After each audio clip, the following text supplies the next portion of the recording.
The DioField Chronicle is incredible. How do I know? Well, Square Enix recently dropped a fat demo for it, like 3 hours long fat. And from what I can tell, this seems like the complete first chapter of the game. I wasn't quite sure what to expect from the DioField Chronicle, but to say the least, I was pleasantly surprised in just about every way.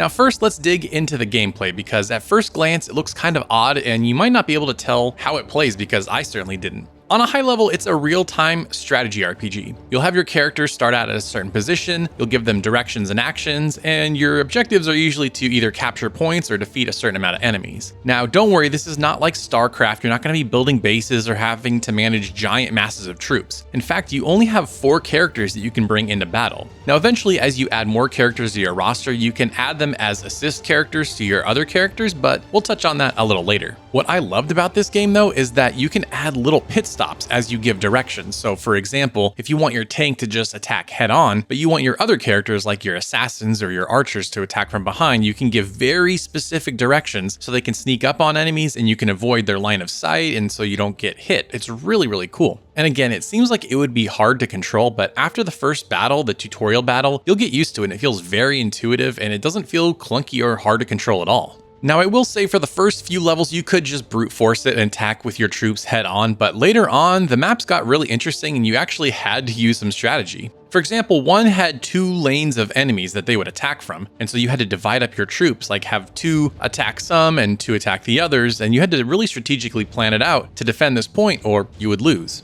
And another one, there was a pair of really tough bosses, and it was more about managing your special attacks and your abilities and reviving your teammates more than planning out the most optimal strategy, because, well, it's just this little tight arena and you can't really do much. Now, personally, I love planning out a strategy and executing it to perfection, and the DioField Chronicle allows you to do that with cool skills and abilities and great level design. Sometimes maps and other strategy RPGs just don't allow for that. There's just not the environment that allows you to execute cool strategies, but here in the DioField Chronicle, there's a lot of cool opportunities to do that with the levels. And another cool thing I liked was you can build up this meter and eventually you can perform summons. The one that you get in this demo is Bahamut, and they just do a giant blast of damage to a wide area of enemies. It was really cool.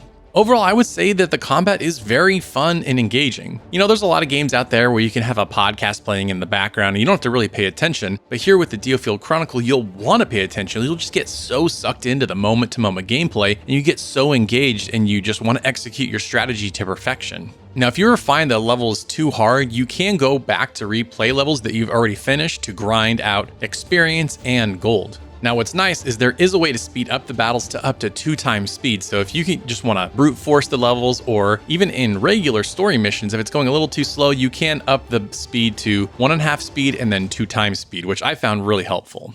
Now let's dive into the actual RPG side of this game. Of course, you can do the regular stuff like upgrade equipment, which is really helpful because some skills are tied to the equipment that you have equipped. And there's also a really robust skill tree, not only for your characters that you have on your team, but also for the 4 classes in the game. Now, the 4 classes loosely are close range DPS like knight characters or thieves or rogues. They call this one crowd control, I believe, and that's your mounted character. You also have range DPS like archers or people that use like bow guns, and then you have casters, whether that be healers or mages or things like that. Now, what's cool is you can build your team that fits your playstyle. So when you're putting points into skills or unlocking skills in the big skill tree, you can really unlock the skills that you want most to fit your playstyle. Now, each character only has a certain number of skill slots, so if you ever want a particular skill, but you just can't, there's not enough room, that's where the assist characters come in. So basically, of your 4 characters, you can equip a assist character that I don't think that's actually what it's called, but that's what I'm gonna call it. While they're not in the battle physically, you can use their special abilities, which is really helpful for things like if you wanna do a shield bash to interrupt an attack, or heal a character that you just don't have a good healing spell, that's what that's for, and I found that super helpful. Now let's talk about the presentation a bit, because while it is obviously budget, it's not a super AAA game and it's not super stylized either. I think they do some really clever things here to kind of cover that up. First of all, in any story cutscene, they do a lot of lens flares where they'll have the camera coming on, you'll see these light leaks coming from the side. And they also do something called chromatic aberration, and that might be a little bit more subtle to see, but basically it's kind of like when the edges of characters or scenes look like the green is jutting out a little bit or the red is jutting out a bit. I'll try to show an example on screen so you can see what I'm talking about. But between the lens flares, that and just some particle effects that are going on, it really gives story scenes, or even when you're just walking around your base, a higher production value feel to it than it is in actuality, and I think that is really clever of them. Now, one funny thing I'll say is I can't tell if the voice acting in this game is actually good or if it's just because they're British, but it felt like it was good. It felt like really good voice acting, really good performances. But the one thing I will say is that these names are just so hard to remember. I mean, Fredrit, Iscarian, Waltequin, Isilaire, Ardrius or Andrius, like some of these are just so hard to remember. I was like, okay, what was this character? What was their name?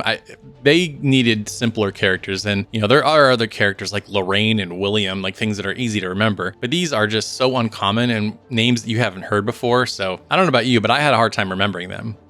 Now, all in all, I really enjoyed my time with the demo for the DioField Chronicle, and to be honest, it is now my most anticipated game for the rest of the year, and I'm not exaggerating at all. Everything between the look of the game, the gameplay, everything about it just grabbed me. I'm a huge fan of strategy RPGs, and we don't get quality ones like this that come around very often, so I just want to grab this and savor it for as much as I can because I had a really great time with this demo. Now, if you've tried the demo, I'd love to know what your thoughts are, and if you haven't already, it's free and it's like super long, like 3 hours. It's the entire first chapter, so go give it a try if you haven't already. And also, be sure to drop a like if you enjoyed this video. It helps out a ton. And if you haven't already, be sure to subscribe for more JRPG goodness every single week. Thank you so much for watching, and we'll see you next time.